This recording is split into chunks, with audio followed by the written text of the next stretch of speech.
Assalamualaikum warahmatullahi wabarakatuh. Selamat pagi teman-teman. Di video kali ini kita akan membahas tentang ekonomi politik neoklasik. Sebelumnya, perkenalkan kami dari mahasiswa Ekonomi Syariah Fakultas Ekonomi dan Bisnis Islam IAIN Tulung Agung.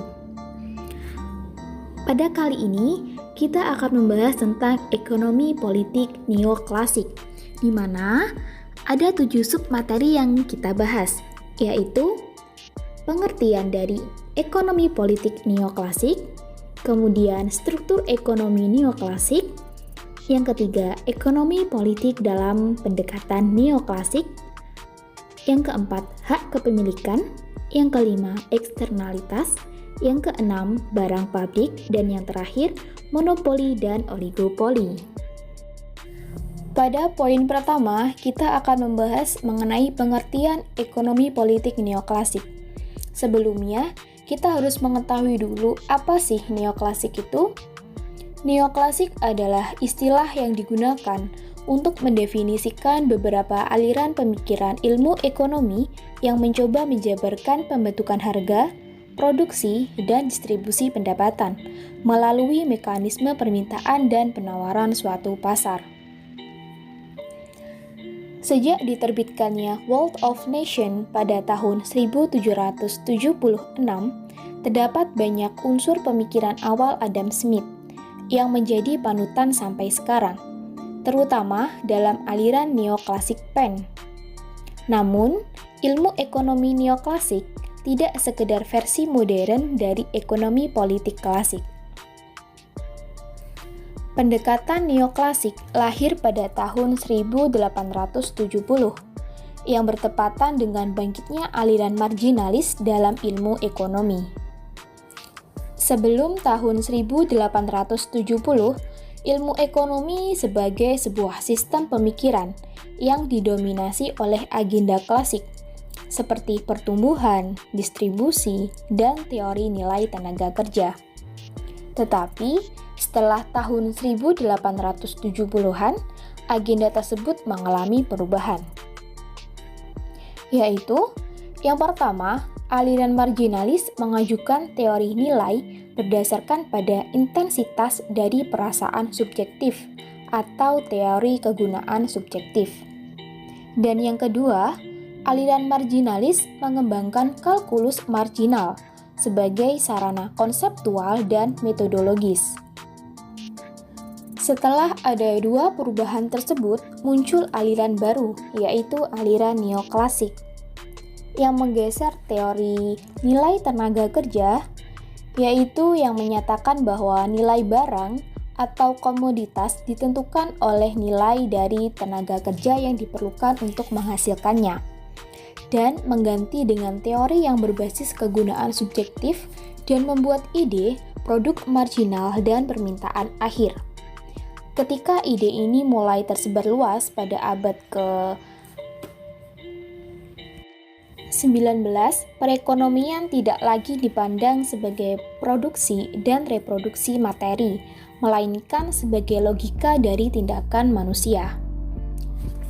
Jadi, ilmu ekonomi neoklasik adalah sebuah teori tentang pertukaran sukarela dan alokasi sumber daya secara efisien dengan konsep utama pertukaran pasar dan efisiensi alokasi. Poin kedua, yaitu tentang struktur ekonomi neoklasik. Para ekonom dalam tradisi neoklasik mengasumsikan bahwa semua orang akan selalu berusaha untuk mencapai level kepuasan tertinggi dalam memenuhi kebutuhan hidup, sehingga tingkat kebahagiaan tertinggi dapat dicapai sesuai dengan sumber daya yang tersedia. Teori tindakan manusia menyatakan bahwa individu akan menentukan apa yang akan dilakukan berdasarkan bagaimana tindakannya dapat mempengaruhi level kepuasannya. Jadi, manusia berperan sebagai pembuat keputusan atau tindakan dalam mencapai level kepuasannya. Secara garis besar, struktur teori neoklasik mencakup hal-hal berikut. Yang pertama, neoklasik menghubungkan antara kesejahteraan dengan pilihan. Kemudian, terdapat sebuah ide utama, yaitu pilihan yang dibatasi. Pada konsep ini, individu memilih dari beberapa alternatif. Kemudian, muncul teori yang kedua, yaitu tindakan manusia. Pada konsep ini, manusia sebagai individu menentukan level kepuasannya. Selanjutnya, agar dapat membuat pilihan, maka muncul urutan pilihan atau preference ordering. Kemudian, terdapat pengambilan keputusan atas pilihan yang dibuat atau disebut sebagai pilihan rasional. Selanjutnya, pilihan rasional atau tindakan konsumsi berdasarkan pada satisfaction atau utility.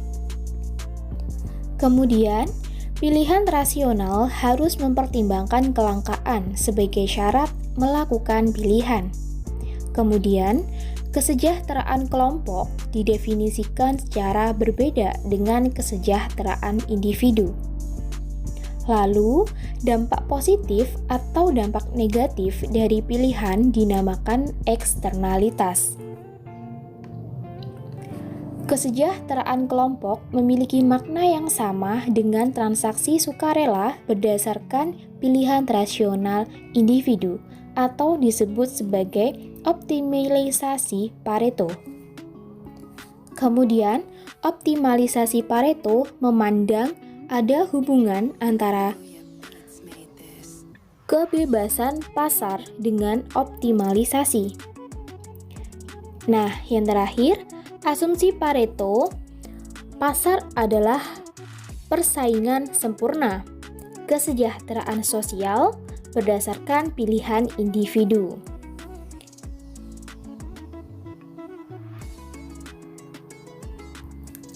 Jadi, dalam prakteknya, pendekatan neoklasik menghubungkan antara kesejahteraan dengan pilihan. Semakin besar pilihan yang tersedia, maka semakin besar tingkat kesejahteraan yang dicapai. Keberadaan pasar akan memperbesar pilihan yang tersedia dan alokasi non-pasar akan menghambat jenis pilihan yang tersedia. Hubungan pasar dengan pilihan tidak boleh diintervensi oleh pemerintah. Pendekatan neoklasik dalam ilmu ekonomi memandang pasar sebagai institusi terbentuknya peluang yang semaksimal mungkin untuk pertukaran secara bebas, sehingga terwujudnya efisiensi yang luas. Poin ketiga, ekonomi politik dalam pendekatan neoklasik. Pendekatan neoklasik dalam ekonomi politik memfokuskan pada efisiensi dari pertukaran dalam pasar, sehingga fokus utamanya adalah kegagalan pasar. Secara garis besar, neoklasik memandang ekonomi yaitu sebagai penghematan dan menggunakan mekanisme pasar. Sedangkan neoklasik dalam pandangan politik, yang pertama, agenda politik yang berusaha mengamankan atau mempertahankan sistem hak kepemilikan, dan yang kedua, agenda politik di mana pihak yang tidak ikut mengadakan kontrak tetapi terpengaruh oleh kontrak. Sedangkan ekonomi politik yaitu memfokuskan pada penelitian terhadap batas-batas pasar. Dan yang terakhir, mempertimbangkan masalah kegagalan pasar, yaitu menelaah di mana pasar tidak berhasil memberikan peluang kepada individu untuk mencapai pemenuhan kebutuhan semaksimal mungkin sesuai dengan sumber daya yang tersedia. Hak kepemilikan, sebuah sistem pertukaran yang dilakukan individu untuk memenuhi kepentingan pribadinya baru bisa berjalan jika individu-individu itu memahami hak kepemilikan yang ia miliki dan memahami bagaimana cara menggunakan properti. Pandangan yang diambil dari analisis neoklasik adalah bahwa aturan-aturan yang mengatur hak kepemilikan adalah sangat penting, tapi tidak termasuk dalam wilayah pembahasan dari model-model ekonomi. Dalam beberapa tahun terakhir, para ekonom neoklasik memulai membahas tentang hak kepemilikan. Mereka memandang hak itu bukan hanya sebagai bagian dari kerangka yang mendasari kegiatan ekonomi, tetapi juga sebagai bagian dari sebuah sistem hukum, di mana sistem hukum itu sendiri dibentuk lewat proses ekonomi, yaitu lewat perilaku memaksimalisasi kepuasan yang rasional.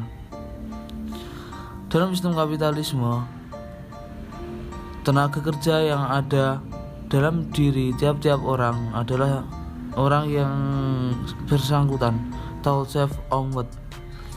Orang tidak biasa dipaksa atau ditekan agar mengarahkan tenaga kerjanya bagi orang lain. Penolakan untuk memberikan akses terhadap properti adalah bagian penting dari hak kepemilikan dalam kapitalisme. Aturan-aturan mengenai hak kepemilikan dan batas-batas dari hak kepemilikan adalah sangat penting. Dampaknya terhadap input produktivitas, yaitu tanah, tenaga kerja, dan kapital. Beberapa dari hak kepemilikan dianggap sangat mendasar, sehingga pelanggaran terhadap hak itu termasuk ke dalam tindakan kejahatan. Misalnya pencurian, yaitu mendapatkan properti dari orang lain lewat pemaksaan atau lewat penipuan. Bagaimana pengaruh dari masalah dalam hak kepemilikan terhadap ekonomi politik? Proses politik mengatur hak kepemilikan dan dengan begitu menetapkan batas-batas dari pemilikan itu. Dan batasan pemilikan itu biasa berubah sepanjang hari seiring dengan berubahnya pandangan masyarakat tentang hak kepemilikan dan kekayaan ini sendiri. Tapi adanya dimensi politik yang kuat dalam masalah hak kepemilikan tidaklah berarti bahwa hak kepemilikan lalu memiliki sifat politik. Ada dua teori yang telah mengemukakan dua pandangan yang berbeda terhadap masalah sifat politik dan hak kepemilikan. Teori dari aliran positif, maksudnya aliran positif dalam ilmu hukum Penn menyatakan bahwa semua hak tercipta lewat sistem politik.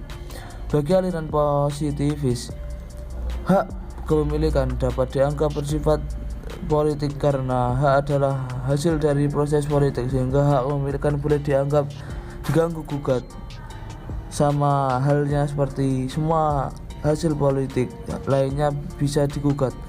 Tapi ketika ada pihak tertentu yang menang dalam pertarungan itu, maka dia tidak bisa mengklaim bahwa posisi kemenangannya itu memiliki hak yang lebih kuat karena semata-mata dasarkan pada dominasi politik yang mungkin sekali hanya akan berlangsung sementara saja. Teori neoklasik membahas mengenai upaya mengatasi kegagalan pasar dan kegagalan pemerintah. Kegagalan tersebut umumnya disebabkan oleh 1. Eksternalitas, 2. Barang publik, 3. Monopoli. Eksternalitas.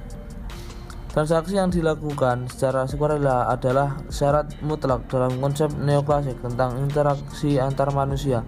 Transaksi secara sukarela adalah bentuk yang paling mendasar dari sebuah hubungan antar manusia karena alasan-alasan yang sudah dipaparkan sebelumnya di dalam bab ini. Status tinggi yang didapatkan oleh transaksi seperti ini berasal dari ide bahwa kehidupan manusia adalah memaksimalisasi terhadap kebutuhan pribadi dalam konteks keterbatasan sumber daya. Pasar bebas tidaklah selalu optimal. Alasannya yang pertama adalah karena terima dari hubungan antara pasar bebas dan maksimalisasi kekayaan mengkonsumsi, bahwa orang yang tidak terlibat dalam kontrak yang dibuat beberapa orang lain tidak akan mendapatkan pengaruh apapun di kontrak ini. Maksudnya, tidak seorang pun akan mengalami perubahan pada level pemenuhan kebutuhan ketika orang lain membuat kontrak di mana dia tidak ikut serta. Apa sebenarnya yang dimaksud dengan eksternalitas? Eksternalitas adalah dampak atau dari transaksi Penn terhadap pihak ketiga atau yang tidak ikut transaksi Penn dalam melewati sistem harga dan muncul sebagai efek samping yang tidak disengaja dalam kegiatan orang lain atau kegiatan perusahaan lain. Rod 1985 halaman 113. Dalam pasar yang berfungsi secara ideal, semua transaksi bersifat pribadi. Jika ada pihak ketiga yang biasanya diberi imbalan atau dikenakan biaya. Kita mengambil contoh dari eksternalitas negatif yang ditimbulkan oleh perusahaan, seperti misalnya polusi yang menimbulkan biaya atau kerugian bagi hasil pihak-pihak di luar perusahaan dalam bentuk gangguan kesehatan, biaya pengobatan, biaya atau kerugian diderita oleh orang-orang di luar perusahaan itu adalah korban dari sebuah pertukaran secara merugi yang dipaksakan kepada mereka, yaitu mereka mendapatkan gangguan kesehatan tapi tidak mendapatkan ganti rugi apapun. Dalam asumsi bahwa perusahaan berusaha untuk memaksimalkan laba, teori neoklasik mengatakan bahwa perusahaan akan menaikkan level produksi sampai biaya yang dari penambahan output atau biaya marginal menjadi sama dengan harga yang digunakan untuk menjual output itu. Jika biaya marginal ini lebih tinggi daripada harga, maka menjual lebih banyak output justru akan menelan biaya yang lebih tinggi daripada pendapatan yang diterima dari harga jual, sehingga produsen justru merugi. Jika kita menganggap bahwa harga produk sudah dipatok atau given dan diasumsi bahwa return yang dipastikan mengalami penurunan sepanjang waktu atau diminishing return, barulah kita dapat melihat dengan mudah bagaimana eksternalitas menghasilkan level produksi yang tidak efisien. Diminishing return berarti bahwa level produksi yang lebih tinggi dari menghasilkan biaya urut atau biaya untuk membuat satu unit produk per pen yang lebih tinggi juga, yaitu bahwa biaya marginal naik seiring dengan naiknya output. Dalam pemikiran neoklasik, ide tentang himpunan-himpunan kegiatan yang dilakukan pelaku-pelaku ekonomi yang menimbulkan dampak lagi bagi pihak lain adalah sebuah ide yang membuka kemungkinan bagi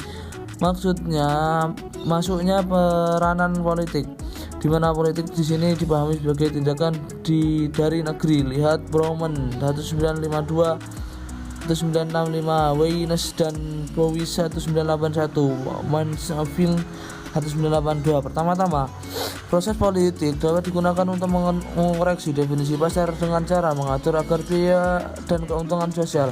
Pendekatan kedua yang banyak digunakan untuk mengurangi eksternalitas adalah level regulasi pemerintah. Respon ketiga yang dapat diberikan pemerintah untuk mengatasi eksternalitas adalah lewat sistem peradilan, yaitu di mana pihak-pihak yang merasa dirugikan untuk eksternalitas biasa diperkenalkan pihak yang dianggap menimbulkan eksternalitas itu ke pengadilan. Terima kasih. Barang publik. Kalau kita berbicara tentang barang publik, poin penting yang perlu kita ingat adalah yang pertama, itu pasti dimanage atau dikelola oleh pemerintah. Kemudian yang kedua, orang-orang yang menikmati barang yang dikelola oleh pemerintah atau yang disediakan oleh pemerintah itu biasanya akan dipungut oleh pajak. Itulah dua sifat atau ciri khas yang harus selalu diingat, bahwa barang publik itu adalah sesuatu yang disediakan atau dikelola oleh pemerintah dan pemungutan biayanya biasanya akan didasarkan pada pajak. Itulah barang publik. Untuk memudahkan kita dalam memahaminya, kita bandingkan dengan barang swasta. Nah, apa sih perbedaannya? Kalau barang swasta atau private goods itu adalah barang yang dihasilkan dengan alokasi sumber daya swasta dan tidak dapat diperoleh tanpa pengorbanan. Nah, ini nih, tidak dapat diperoleh tanpa pengorbanan. Itu adalah rival goods. Jadi, barang yang rival, barang yang didapat harus dengan pengorbanan. Sedangkan barang publik itu barang yang dihasilkan atau tanpa alokasi sumber daya dan dapat diperoleh tanpa pengorbanan. Jadi bedanya adalah pada pengorbanan ini. Barang swasta tidak dapat diperoleh tanpa pengorbanan, sedangkan barang publik bisa didapatkan dengan pengorbanan dan tanpa pengorbanan. Tahukah teman-teman, kenapa barang publik bisa menjadi salah satu faktor dari kegagalan pasar? Apa sih masalahnya? Nah, yang menjadi masalahnya adalah bahwa barang-barang publik yang dibutuhkan banyak orang ini seringkali tidak berhasil diciptakan atau diadakan oleh pasar dalam jumlah yang memadai. Kenapa? Alasannya adalah karena pasar hanya mau memproduksi barang-barang yang memungkinkan produsennya untuk bisa mendapatkan keuntungan. Barang-barang yang bisa menghasilkan keuntungan bagi produsennya ini adalah barang-barang yang dapat dimiliki, boleh ditukarkan dengan barang lain yang sama nilainya, dan bisa ditransfer pada pihak lain. Ketika barang publik selesai diproduksi, barang-barang ini langsung masuk dalam wilayah publik.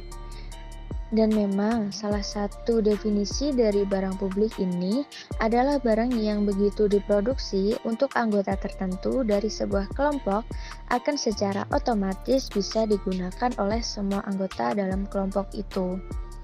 Barang publik ini biasanya identik dengan yang namanya non-rival dan non-eksklusif. Karena sifatnya non-eksklusif, jadi barang itu bisa dinikmati oleh semua orang. Kenapa sifatnya non-rival? Karena biasanya bisa didapatkan tanpa pengorbanan. Non-eksklusif itu berarti terbuka bagi semua orang. Seperti efek menguntungkan dari kemajuan teknologi terhadap pertumbuhan ekonomi, ketersediaan taman kota yang dirawat dengan baik, sistem pendidikan yang terbuka secara luas, pengendalian terhadap wabah penyakit secara nasional, dan sistem ketertiban umum yang efektif. Semuanya adalah contoh-contoh dari barang publik yang memberikan layanan tanpa pilih-pilih. Kalau sifat yang non-rival berarti bahwa ketika orang yang satu mengonsumsi barang publik itu, orang yang lain tetap bisa sama-sama mengonsumsi barang publik yang sama juga.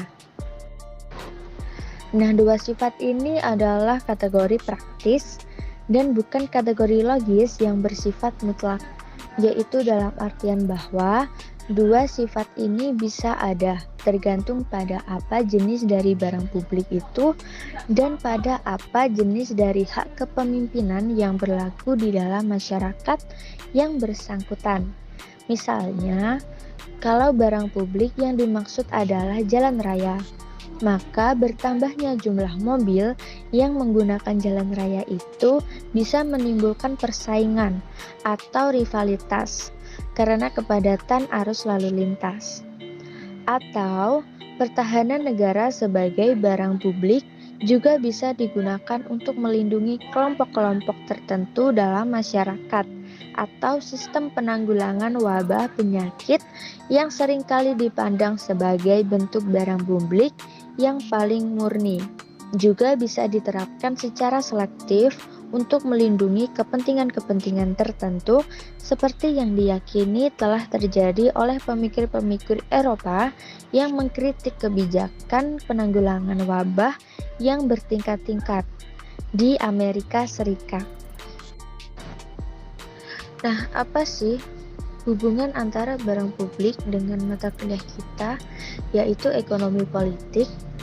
Nah, dalam pemikiran neoklasik, barang publik ini adalah tema yang menarik karena barang publik menunjukkan batas-batas dari modal pasar sempurna yang terdiri dari pelaku-pelaku yang mencari keuntungan bagi dirinya sendiri. Jika kita kembali ke paparan tentang individu yang berusaha memenuhi kebutuhan pribadinya sendiri dan kemudian menggabungkan ide ini dengan ide bahwa pasar tidak mampu menghasilkan barang publik dalam jumlah yang memadai, maka kita dapat langsung melihat apa masalah yang ditimbulkan oleh konsep barang publik bagi pendekatan neoklasik. Orang yang ingin memaksimalkan pemenuhan kebutuhan pribadinya ini tidak bisa mencapai semua yang ia inginkan dengan menggunakan mekanisme pasar semata.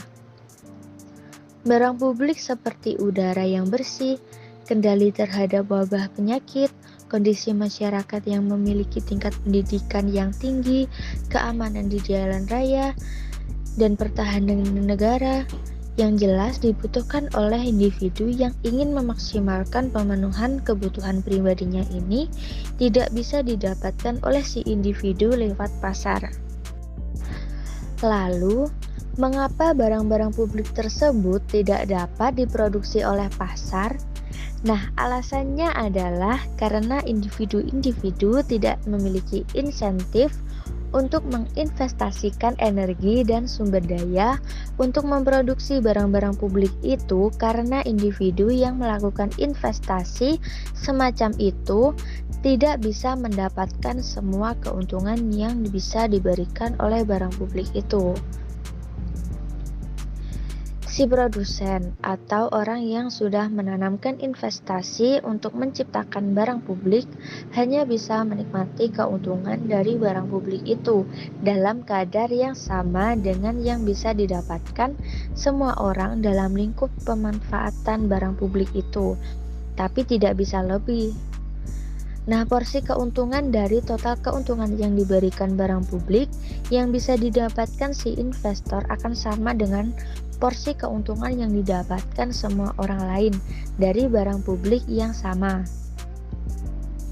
Untuk level makroekonomi, kesulitan pasar untuk memproduksi barang publik ini terjadi karena biaya dan keuntungan dari individu tidak dapat dihubungkan dengan biaya dan keuntungan sosial yang dihasilkan barang publik itu. Sama seperti kasus eksternalitas, kehadiran barang publik mendistorsi alokasi sumber daya dan membuat barang publik tersedia dalam jumlah yang terlalu sedikit. Perlu kita ketahui juga bagaimana kelemahan dari pasar ini mendorong orang untuk beralih ke politik. Nah, karena pasar berjalan lewat pertukaran sukarela, banyak orang yang tidak memiliki semangat publik akan menolak untuk ikut membayar biaya bagi pengadaan barang publik, tapi tetap bisa mendapatkan keuntungan dari barang-barang publik itu. Selain itu, penyediaan barang-barang publik memerlukan kerja tim, sehingga di dalamnya juga akan terjadi masalah tindakan kolektif. Negara berada pada posisi yang lebih baik untuk mengatasi masalah-masalah ini, karena negara punya kewenangan untuk menggunakan koersi atau paksaan untuk memaksa individu-individu untuk melakukan tindakan-tindakan demi kepentingan bersama, yaitu memaksa mereka untuk membayar pajak agar bisa mendapatkan keuntungan dari barang publik. Selain itu, pemerintah adalah lembaga yang lebih kuat sentralisasinya daripada pasar, sehingga memungkinkan negara untuk mengatasi masalah-masalah koordinasi dalam pengambilan keputusan yang terdesentralisasi. Selanjutnya, faktor lain dari kegagalan pasar adalah pasar yang tidak sempurna. Nah, salah satunya adalah pasar monopoli. Ciri utama pasar monopolistik adalah hanya terdapat pada satu produsen atau penjual yang menjual barang di pasar, sehingga tidak terdapat barang pengganti atau barang substitusi yang disuplai oleh produsen lain. Oleh karena itu, pasar monopoli dianggap tidak efisien. Pasar monopolistik tidak dapat menghasilkan efisiensi karena dua hal. Yang pertama, tidak ada barang pengganti. Yang kedua, price maker atau pembuat harga. Yang dimaksud dengan tidak adanya barang pengganti sebagai inefisiensi pada pasar monopoli, karena tidak adanya barang pengganti, maka konsumen tidak mempunyai pilihan lain. Jadi, tidak ada barang pengganti. Itu maksudnya bahwa konsumen tidak mempunyai pilihan lain kecuali membeli barang yang diproduksi monopolistik tersebut. Nah, sebagai akibatnya, konsumen tidak dapat memaksimumkan kepuasan total karena mereka tidak punya pilihan lain. Mau tidak mau, suka tidak suka, mereka harus membeli barang yang diproduksi oleh produsen tersebut, karena satu-satunya yang memproduksi barang itu adalah perusahaan monopoli ini. Selanjutnya, yang kedua itu adalah price maker atau pembuat harga. Monopolistik atau monopolis dapat menentukan harga lebih tinggi dibandingkan ongkos marginalnya. Kenapa demikian? Karena monopolistik adalah pembuat harga atau price maker. Mereka yang menentukan harganya. Di lain pihak, efisiensi hanya dapat dicapai jika pasar persaingan atau pasar bersaing secara sehat dan setiap produsen itu boleh memproduksi barang ketika harga barang sama dengan ongkos marginalnya. Jadi, seharusnya efisiensi itu akan dicapai kalau pasar itu bersaing secara sehat. Jadi tidak bersaing secara monopoli. Nah, kalau bersaing secara monopoli kan sebenarnya persaingan itu tidak sehat. Jadi mereka hanya ingin untuk mereka sendiri. Nah, ini dalam kondisi real. Kita bisa lihat kalau di Indonesia itu yang dimaksud sebagai pasar monopoli itu seperti PLN. PLN itu pasar monopoli, mereka monopoli. Nah, monopoli yang ditetapkan oleh pemerintah karena sebagaimana yang pernah kita pelajari pada ekonomi mikro bahwa ada beberapa faktor penyebab terjadinya pasar monopoli. Yang pertama itu karena ada keunggulan sumber daya alam. Yang kedua, ada keunggulan sumber daya manusia. Skill atau kemampuan seseorang untuk membuat suatu benda atau suatu barang yang memiliki nilai ekonomi. Kemudian yang ketiga adalah karena ada faktor regulasi atau kebijakan pemerintah. Seperti contoh yang saya ucapkan tadi, di Indonesia monopoli itu salah satu contohnya adalah PLN.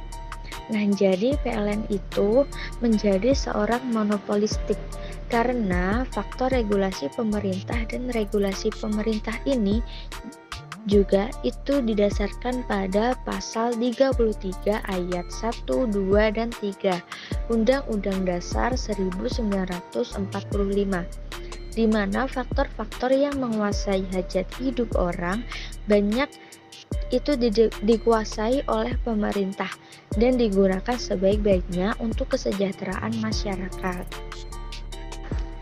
Selanjutnya yang kedua itu adalah price maker atau pembuat harga. Monopolistik atau monopolis dapat menentukan harga lebih tinggi dibandingkan ongkos marginalnya. Kenapa demikian? Karena monopolistik adalah pembuat harga atau price maker. Mereka yang menentukan harganya.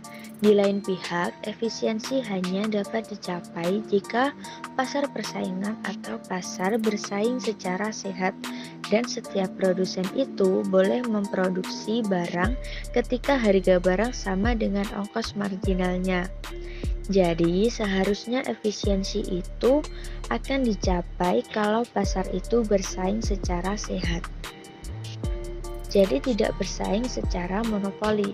Nah, kalau bersaing secara monopoli kan sebenarnya persaingan itu tidak sehat. Jadi mereka hanya ingin untuk mereka sendiri. Nah, ini dalam kondisi real. Kita bisa lihat kalau di Indonesia itu yang dimaksud sebagai pasar monopoli itu seperti PLN. PLN itu pasar monopoli, mereka monopoli. Nah, monopoli yang ditetapkan oleh pemerintah karena sebagaimana yang pernah kita pelajari pada ekonomi mikro bahwa ada beberapa faktor penyebab terjadinya pasar monopoli. Yang pertama itu karena ada keunggulan sumber daya alam.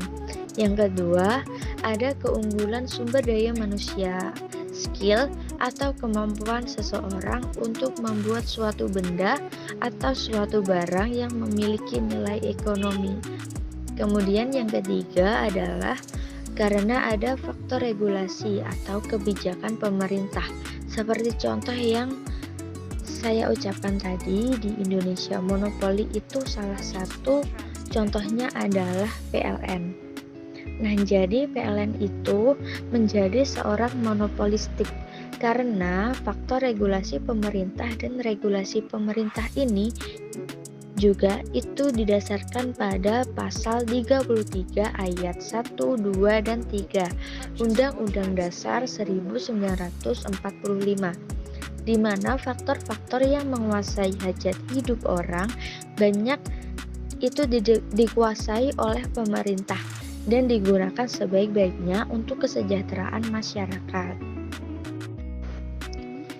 Kita lihat bahwa pada era Orde Baru terdapat sekelompok kecil pengusaha kuat yang mendorong timbulnya konglomerasi yang bersifat monopolistik dan melahirkan persaingan yang tidak sehat.